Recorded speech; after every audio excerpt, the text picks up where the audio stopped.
mga mi, magluto taog patatas nga fresh. So 35 pesos na akong pagpalit ani. Bored kay ko kay wala ko gahimo on burn out pa jud. So naghimo na lang ko og fries mga mi. Akong kamera gabigay na jud.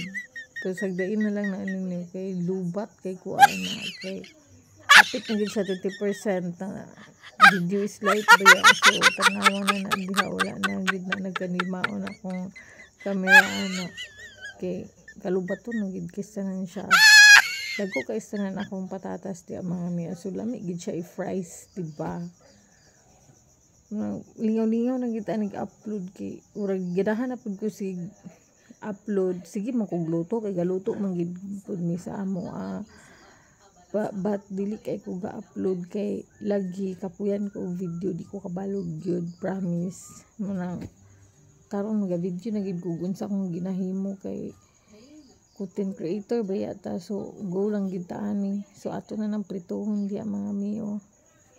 Wala pa na diya nagbalik ang kuryente so gaano pa lang ako unsay tawag ani ga flashlight pa lang ko so hapit na gid mo give up gid akong cellphone gyud. Di ba lami ko sa mga gayahay po na ninyo mga kaya nga no, mas makalas pa mo tapos masustansya pag kita may naghimo di ba para sa tong mga anak yan. So nga nilang tipid tips pud ni siya mga mi. So ikaw rin magpahit og cheese ang cheese ani 7 pesos lang. So gamay ra gid kayong budget ani wala na abot og 50 pesos. Then ang oil na to magamit pa man po. So thank you for watching mga mi.